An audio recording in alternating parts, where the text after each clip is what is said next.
Hello and welcome to In Good Faith, a podcast produced by the Baha'i Office of Public Affairs here in the UK.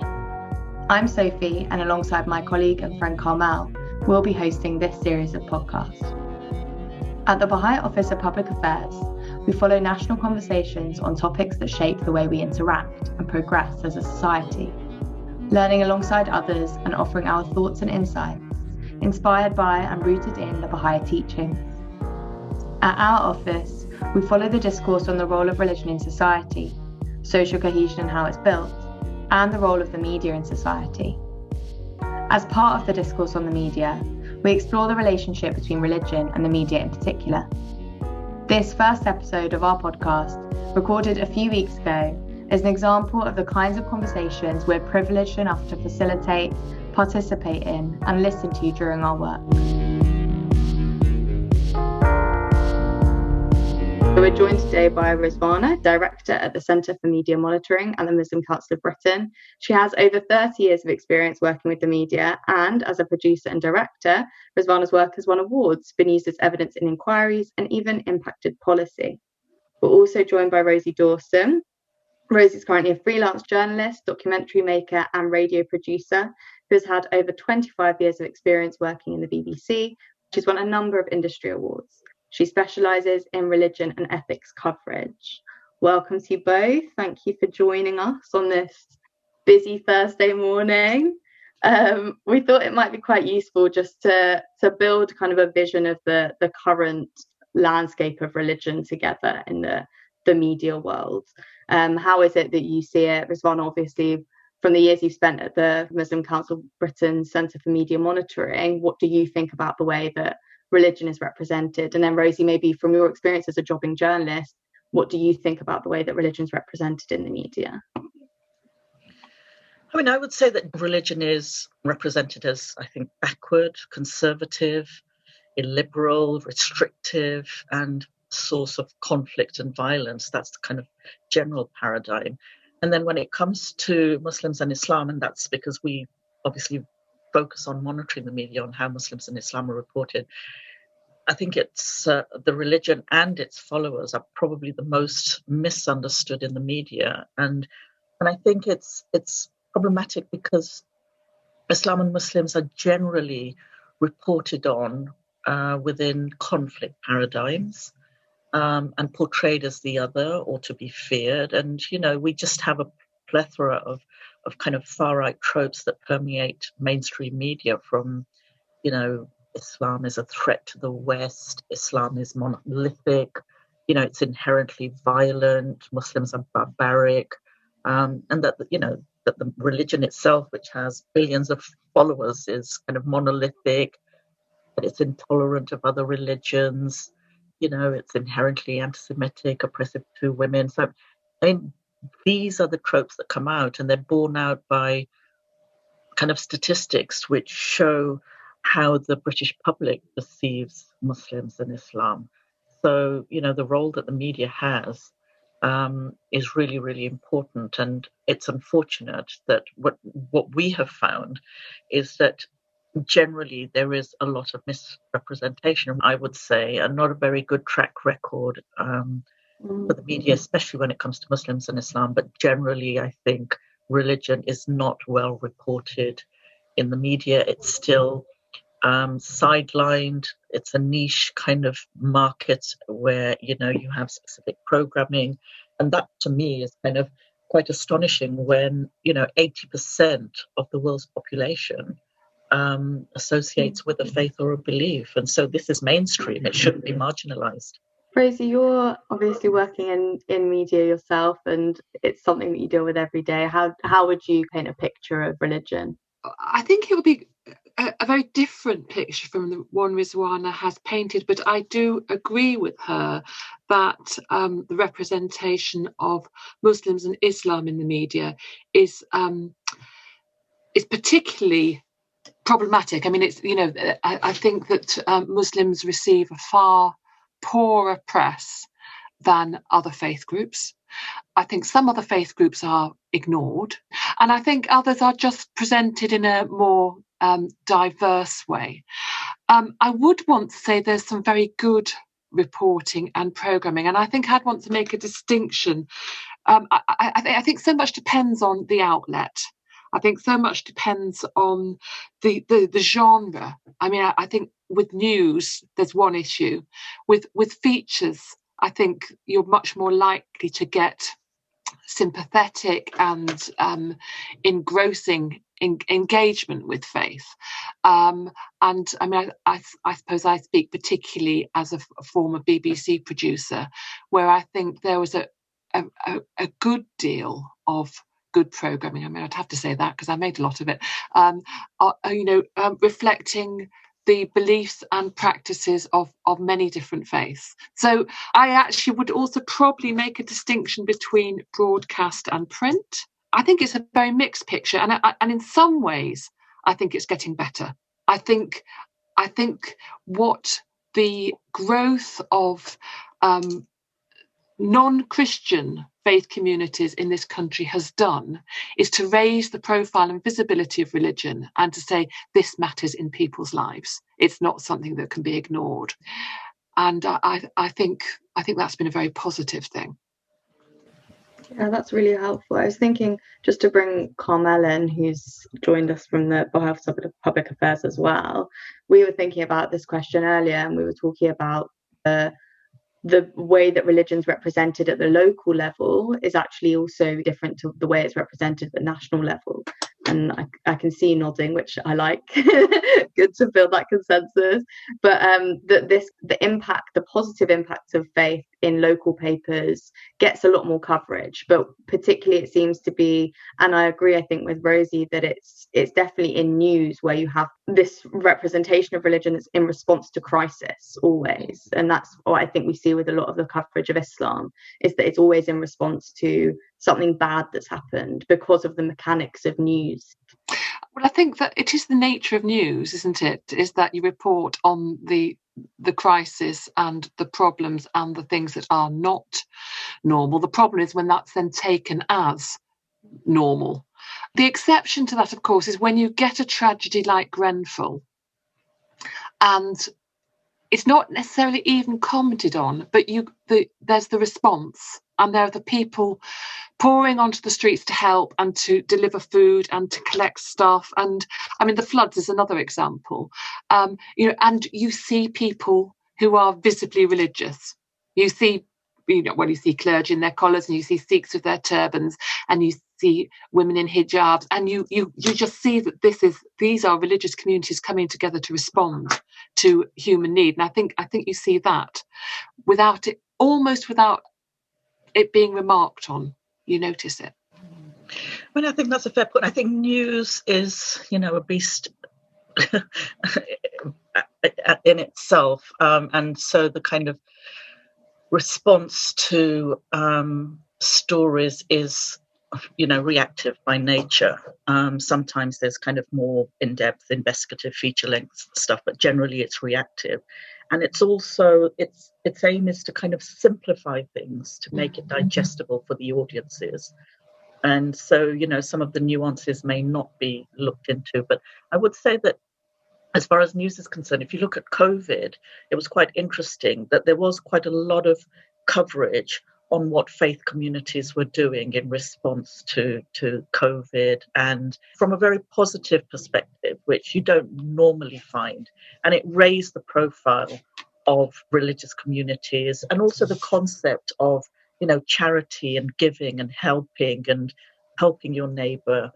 So I think that was quite positive as far as news was concerned. Thanks both. And I think, that we've kind of built a bigger picture about what this landscape looks like of religion and in the media, and how it's kind of evolving and will continue to evolve. And I guess that kind of takes us to our next question about the impact of this. What does this impact have on people's perception of religion and belief, and also on wider society?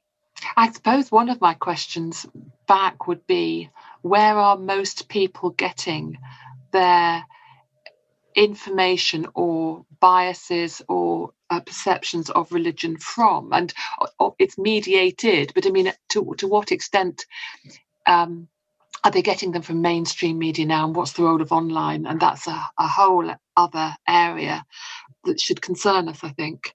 You'll know much more about the media monitoring side of things, Rizwana, about where audience, how this impacts the audience. Okay, when it comes to Muslims and Islam, there's a body of evidence there from studies that have been done at Cambridge University, Leicester University, that specifically say that the media's coverage of Muslims and Islam is contributing to rising hostility towards these. And the most worrying is that 35% of children agreed or partly agreed that Muslims are taking over Britain.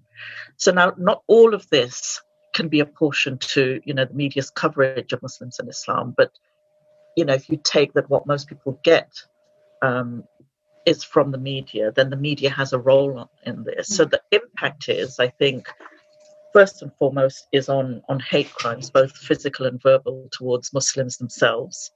Secondly, on perceptions within, the larger community. And then thirdly, around social cohesion. It creates divisions, it creates the other, it creates enemies, and it moves away from the nuanced sides of all of us, irrespective of what religion we belong to. I think the impact is quite strong and quite dangerous. So, the kind of accountability and the responsibility that lays on the shoulders of journalists is huge. I think it's really interesting. But I mean, if you live in a predominantly white area, then you don't have those daily encounters with Muslims to to help you assess the validity of claims like that. And that that's would be quite interesting to know is the different reception to tropes like that depending on where people live. What's interesting for the media is how they love certain gatekeepers. There needs to be a lot more honesty and openness within the media to kind of allow different voices that have different views to be able to, put those views. Because I think we've gone into a kind of a binary society, haven't we? We've gone into black and white. It's kind of you're either this or you're that. You're for it or you're against it. And the nuances in the middle, that kind of the commonalities that exist amongst humans, irrespective of your background, of your gender, of your race, of your religion, that's what's missed. And when we look at ourselves, generally most people have the same hopes and fears. They're kind of concerned about their family, about their kids' schooling, about, the NHS, about what kind of government policies are impacting on them. And yes, faith influences how we see things, but we're more than just that. And I think that's what's lost, is that people are not just seen as, first and foremost, human beings with very shared experiences. Yeah, I think this is something I also wanted to pick up on, Rizwana, that you mentioned before about social cohesion. And I'm just wondering whether the way we engage with religion, that it's something that's very visual, that it's something that I can tell by the way someone looks or dresses or eats. Is that an issue within the media? Is that something that needs to be overcome? Are we perceiving it as something that's to be seen rather than maybe those kind of underlying principles? Are we engaging with those at all? I mean, I think, again, it comes down to, the media having to kind of present things, or not the media in general, but, if you look at visual language, you have to very quickly identify people. And so those kind of overt symbols of, the minaret or the church spire or, the dog collar or the hijab or whatever, those are kind of visual languages to kind of identify who somebody is and what faith they belong to. But there is a tendency to kind of report on faith through the rituals only. And so that is what people come away with, that, religions are just a set of kind of rituals, whereas, there's a lot more to religion than that. And I think we would know that, the concepts of truth, justice, charity, tolerance, social responsibility, treating yourself, treating others as you would treat yourself. I mean, concepts like that are not kind of associated with religions because religions aren't reported on in that way. I think we need to get away from just seeing religion as a set of rules and rituals. Stop seeing it within the kind of paradigm of just conflict, and really look to the essence and the spirituality of what religions are about, and how followers practice their faith in everyday life, and and not just in terms of rituals. Thank you. Yeah, I'm just wondering, Rosie, as someone that's kind of been dealing with this element of representation, what you would think about that as well. Because I'm just thinking also, even from the Baha'i perspective, it's not so obvious that someone is a Baha'i. I think it's something that it's baked into a set of kind of values and principles, and maybe it's harder to engage with those just because of the format that we have media. We have a very visual culture as well. But yeah, I don't know whether that's something that you've kind of come across, Rosie, and have thoughts on. I'm not sure I've got much to say on the visual side of things. I am an audio producer after all. But I'm interested in what Rizwana is saying about the reducing of religion sometimes to rituals, and certainly seeing it through a conflict paradigm.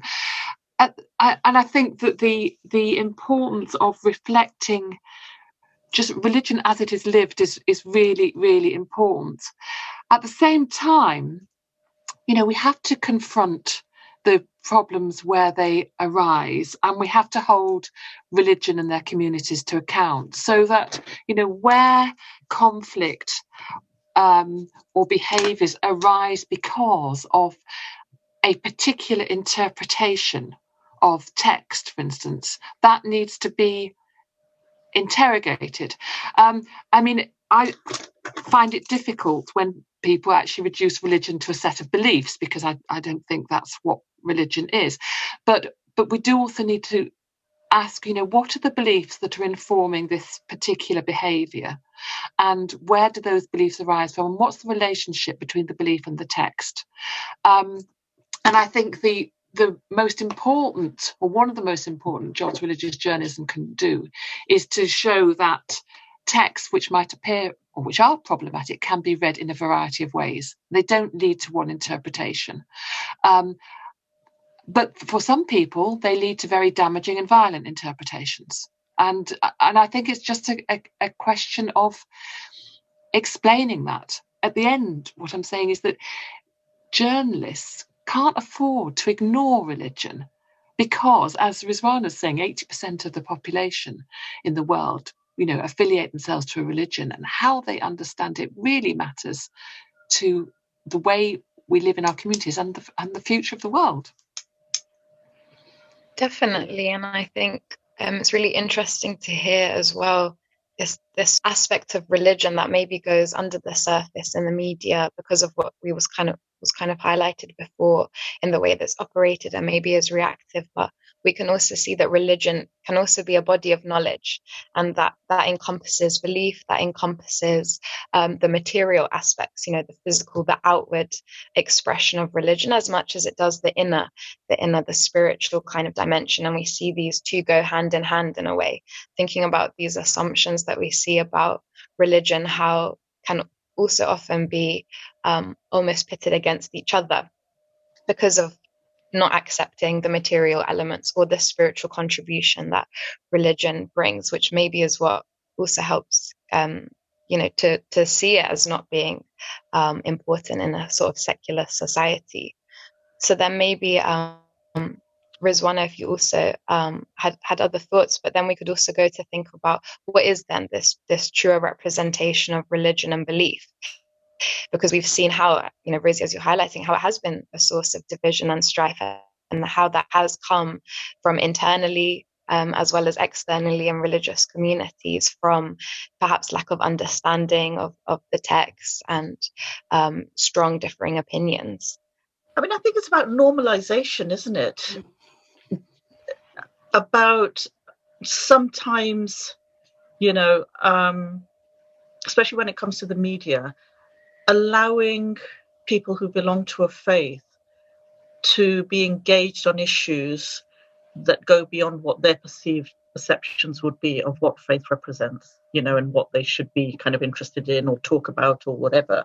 So I think we should see a lot more kind of faith-based perspectives on issues ranging from politics to economics to climate change to poverty to, healthcare or whatever.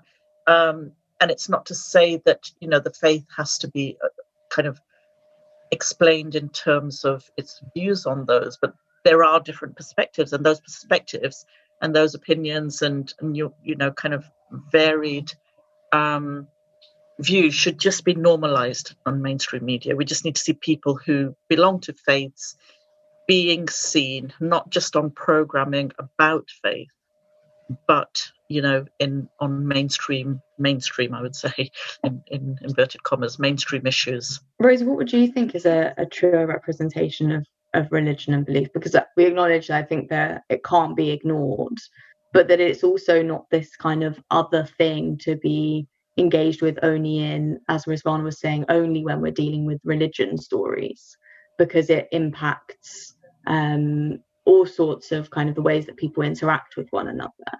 I don't know what you think would maybe be a truer representation or a fairer or more constructive way of engaging with religion. Well, I'm having a problem with the word truer. A sort of more rounded representation of religion would be one where I guess the issue is that you wouldn't necessarily see it. I mean, the people who are active in public life or on football pitches. I mean, it's interesting that something we're reading a bit this week about the Christian faith of the three, Rashford, Saka and Sancho. But, the faith just is part of people's lives. So they don't necessarily put their hand up and say, I'm doing this because I'm a Christian or because I'm a Muslim. And therefore, and you don't necessarily want people to do that. It's just part of who they are. And they don't feel the need to sort of shout about it. I suppose, what might be refreshing would be, is when you get a couple of people on Love Island who practice a faith but aren't there to shout about it and aren't picked because they're prudes or or fit the stereotype of what a religious Christian or Muslim or whatever is, but they are just there and that is part of who they are. So the sort of programming that shows people in their everyday lives as who they are, in which as part of their day you might see them kneeling on a prayer mat or lighting a candle in front of a shrine, but it's almost that you don't comment on it. But here we're not, we're talking about, again, we're not talking about news programming here necessarily, are we? We're talking about sort of general media representations in sort of featured lives of people. That's what I think gives a more rounded, would give a more rounded view. But I suppose in order to get a more rounded view, then there needs to be a restraint on the sensationalist news reporting, which sees things in a very sort of black and white way, or takes a particular has a particular beef or particular line to peddle. I mean, and probably in order to get a more rounded representation of religion generally, that is the most important change that could happen, I would imagine. And I think it's about taking the stigma away from religion and belonging to a religion. I remember speaking to colleagues at the BBC, and there was a kind of like just an informal poll that was done, and a lot of people practice a faith and believe, but would not say it openly, the fear of kind of being labelled X, Y, and Z, because I think there is, we live in a secular society. There are perceptions about religion and what that means. And so there is a kind of a stigma when you kind of show yourself as belonging to a faith, because you're immediately, put into a kind of a category, and you must therefore, be this, that, or the other. So I think that the stigma of having a faith needs to be kind of stripped away. As Rosie says, that, people don't necessarily put their hands up to say, I'm doing this because I am this and therefore it means this. It just is. We just are. And, we should just be reported in that way as well. There's something about the culture of the newsroom, isn't there? I mean, I started my broadcasting career at Radio Merseyside, and that was a really interesting place because there was a complete acceptance there that religion was part of life, because Liverpool was a very religious city. It was a long time ago, but it was a time when the Catholic Archbishop of Liverpool and the Anglican Bishop of Liverpool was sort of a sort of kind of double act, and it was it was just after Hillsborough, and you wouldn't diss religion in the newsroom any more than you diss football, to be honest. And a lot of my colleagues were quietly going to mass but not talking about it, and then the assumption and maybe that the culture of other newsrooms are perhaps more secular, that perhaps that's a religious story, so you do it, you rather than that's a religious story and any of us can do it. Yeah, absolutely. I'm just wondering also, do we think that we've lost that acknowledgement that religion is a part of public life? Is that something that's kind of fallen out because we've moved towards maybe a more secular society, but there is still faith, there is still religion, and though in Merseyside at the time and Liverpool was a religious city and kind of everyone knew that there was some acknowledgement of faith, do we think we've lost that acknowledgement in some way, and how do we build that back up again? And then just to pile the questions on while we're here, I'm just wondering as well, Rosie, you mentioned that kind of like more rounded vision of religion so people can make their own decisions. But I'm just wondering, if we did have that more rounded vision of religion, whichever faith belief it might be, what do we think would come out of that? But I think there is more acknowledgement that religion matters to large proportion of the population.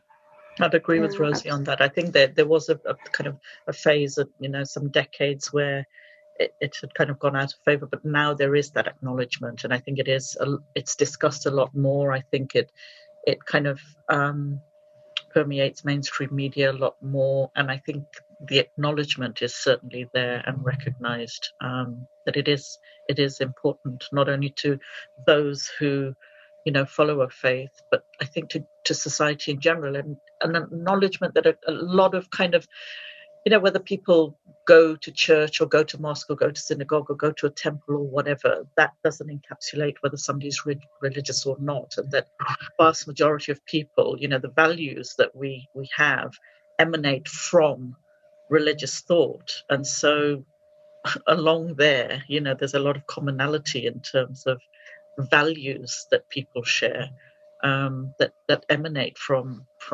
faith.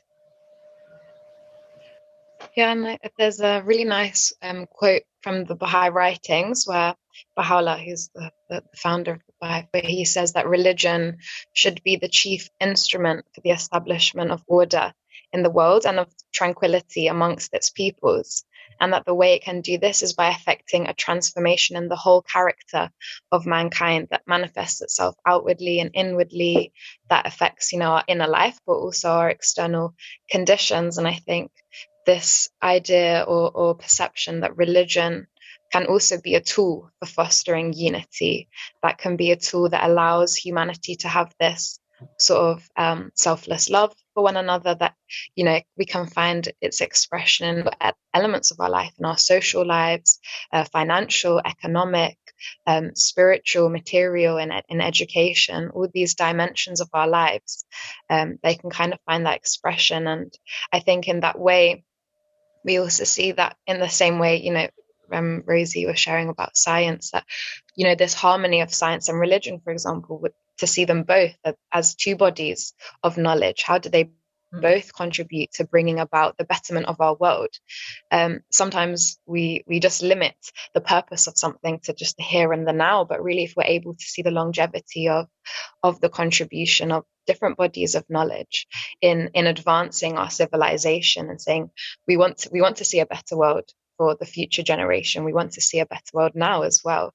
And what does it mean to tap into the task of religion, and also those who have different beliefs as well? What does it mean to work together in unity to bring about peace? Yeah, this actually kind of taps into the second question I garbled at Rosie, was about when you see a more rounded media, more rounded representation of religion, what is it that we think will get out of that?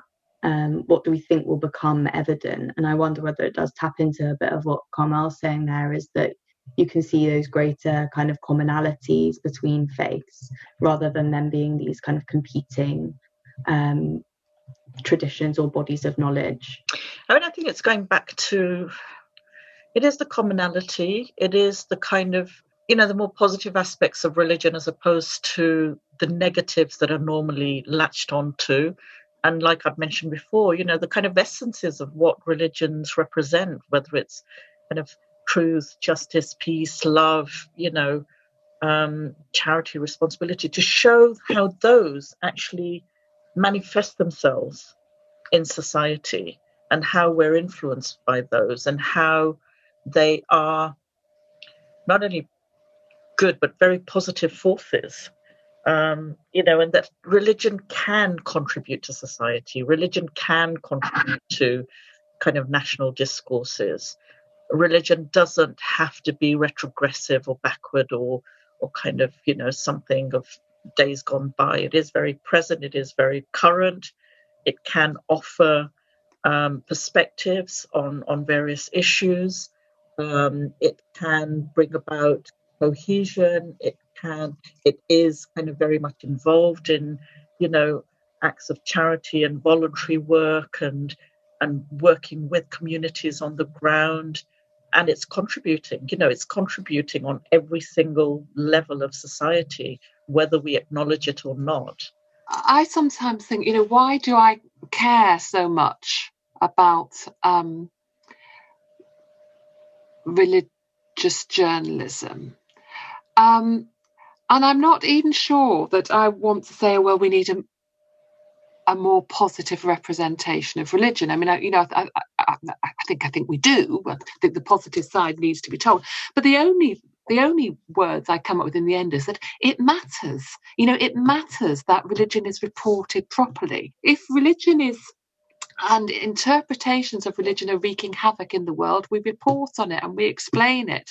And all we can, and we say that this is happening, but we don't leave it there. That's not the only story that's happening. I mean, one thing that I think the media should be better at is addressing the varieties and the complexities within a particular faith. So, and this is the danger, isn't it? That all Muslims think this or all Christians think that.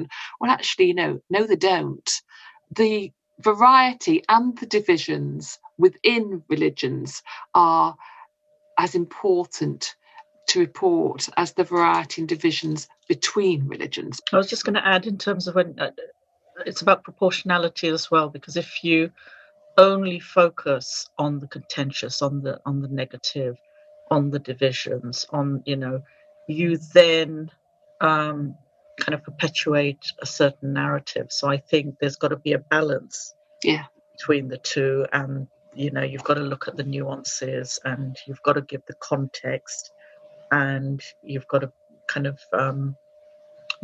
present it, I think, within the context. But proportionality, because often what we find is that we do just tend to kind of latch onto the negative stories surrounding religions, and it's not that you have to then balance it, like Rosie says, with kind of positive, but be consistent. Then don't just pick and choose one aspect and ignore the rest. Yeah, and I think that really highlights the responsibility in both religious communities and in journalists, media practitioners, to both really be kind of putting this work into building a stronger understanding together so that society can also move forward and be enriched for both constructively building ourselves stronger and better, and also reinforcing the diversity that makes a society something strong and what it is. And we've seen how, so we were mentioning earlier the coverage of different religious communities, and we've seen the way that it is open and inclusive to all. And like was shared earlier as well, it's not necessarily something that one owns their religion, but rather it's something that just enforces, the way that one sees the purpose of their lives. And I was just thinking of an example in one of different communities around the world, that the way that, for example, the Baha'i community is engaged in community building activities like many other organizations and religious communities, but that is quite unique in the sense that we see children coming together and thinking about, how do I strengthen my spiritual qualities, and how do I strengthen the bonds of friendship at the level of our community, and that it doesn't matter what religion one belongs to, or whether one belongs to it or not, that children have this innate desire to develop these capacities that they have. And as a community as well, how do we create this environment where not just for children, but for all kind of generations in society, that it doesn't matter if we belong to a particular organization or religion, or what does it mean for our behaviors, for our actions, because at the end of the day, that's what we see makes a transformation in our sort of communities. And I guess to that point, maybe it's useful to just think, as religious communities, what can religious communities do to improve their relationship with the media as well? If we have any thoughts, and then we'll think conversely, what could the media do to improve their relationships with religious communities? I think the bottom line is respect, isn't it, from either side? It's kind of, from the media's point of view, it's a question of respecting religious communities. From kind of a community perspective, I think there's a lack of trust actually within communities, especially within Muslim communities. There's a huge lack of trust when it comes to the media, predominantly because of the way in which communities have been reported on. And so there, I think the onus does rest on the media to build up that trust, to start engaging with communities, but communities also need to kind of open themselves up to engage with journalists, and not just see all journalists as being out to get them. So it's a bit of give and take from both sides, I think. I think there needs to be a lot more kind of research and outreach on the part of journalists, because often you hear when it comes to religion, oh gosh, either people haven't done their due diligence in terms of researching the subject matter, just as they would research any other subject matter. That's the basic kind of tenet of journalism, is you research, you get the facts, you understand, and you speak to people. So I think, research and outreach, so gaining a bit more knowledge of not only the religion, but the people who follow it, and then just going out there and meeting people and talking to people and understanding. I think diversity within newsrooms is a must.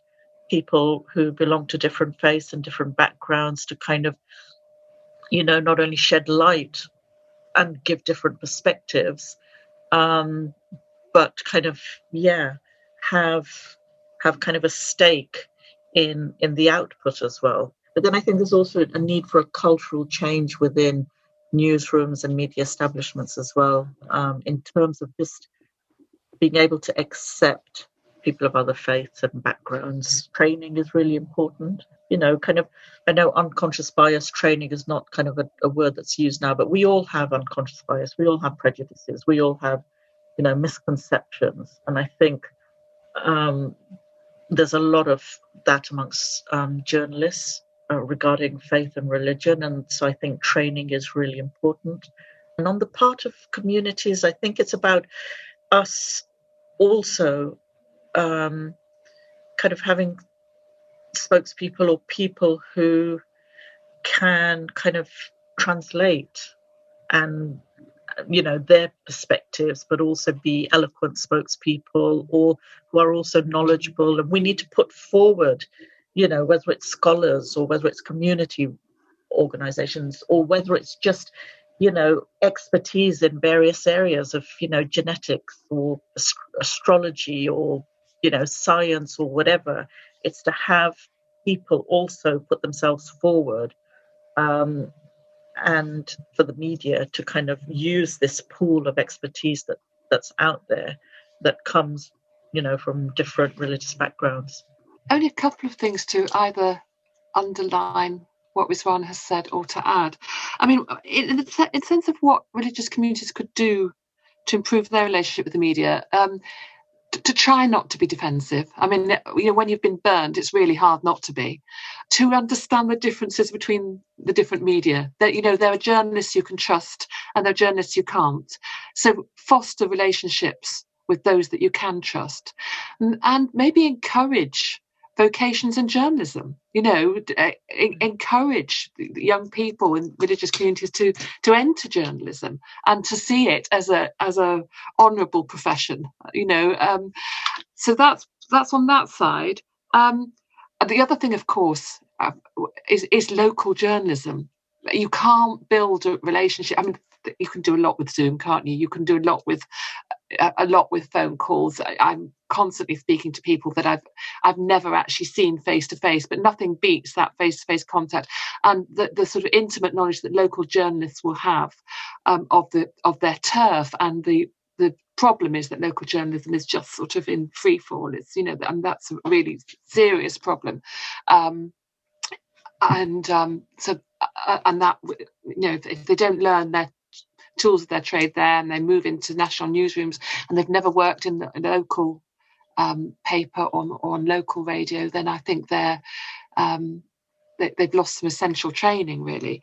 And I think the other question for journalists is maybe just to, when you're looking at your story, I mean, I hope that your journalists are thinking, who haven't I heard from, or who else might have something to say about this story? But also, actually, is there a religious element to this story? Because I think one of the problems we've got is that there are religious stories, and that's when the Archbishop of Canterbury does something. But actually, there are other stories which are about health and education and all sorts of things where religion, it might not be the focus, but it's present in the story. And that's why it's not good enough to leave religious journalism to the religion specialists, because it needs to be spotted in those other stories as well. So I think almost an audit of journalists to say, right, who haven't I spoken to? What's here that I haven't seen? Is there a religion element? That would help. Just to add on to what Rosie was saying in terms of the onus on the community, I mean, from our work at the Centre for Media Monitoring, we do kind of see the onus not just being on the media, but the community itself. And so there's a number of things that we're doing. We regularly hold kind of meet the media events where we bring together community organisations with journalists, editors, etc. And it's as much a kind of a time for both sides to kind of get to know each other, build those bridges in terms of trust, but it is a networking kind of session as well. So that the media know, okay, that person does this. Oh, they would be good to bring on if we're talking about X, Y, and Z. So I think there needs to be a lot more of that. And in terms of kind of encouraging more young people, we are going to be running a mentoring scheme for young Muslims who want to become journalists. So we're teaming them up with Muslims in mainstream media, so that they've got a level of support, there already. But I think it's about. It is a great profession, and we've kind of knocked it a lot today, but it's still, for me, one of the greatest professions to be in. It's, you can do amazing things. Thank you both. I really appreciate it. Just to say that we kind of started by sketching out what we think the media landscape looks like. We said it's actually a bit of a mixed bag, depending on where you look. And then Rosie raised this question of, well, where is it that people are getting their perceptions about religion and the media? Because is it just online? Is it in print? Is it broadcast? And then we were talking about the way that we represent religion, how we can make sure it's both this material and spiritual thing that we engage with, the problems and also the better elements of it, the more constructive elements of it. And we spoke a little bit about like what a more rounded vision of religion might look like, and maybe what the purpose of religion is. And then also the fact that, you know, either way, no matter how you look at it, the representation and the reporting of religion matters because it impacts huge numbers of people in their lives. And then we kind of spoke about some of the solutions we might have. So it was this kind of growth of trust and diversity, that communities go into journalism, religious communities kind of seek that out as a career path. And then also, I thought this was a really lovely point from Rosie at the end, that these stories on health and education, like there are blind spots that we're not looking at where religion is a significant portion of that. So I think we've covered a lot of ground. We hope that you found it a constructive conversation. We definitely have. Thank you to those who joined us and to you for listening. Keep an ear out for more podcasts, continuing to follow these profound topics in the weeks to come.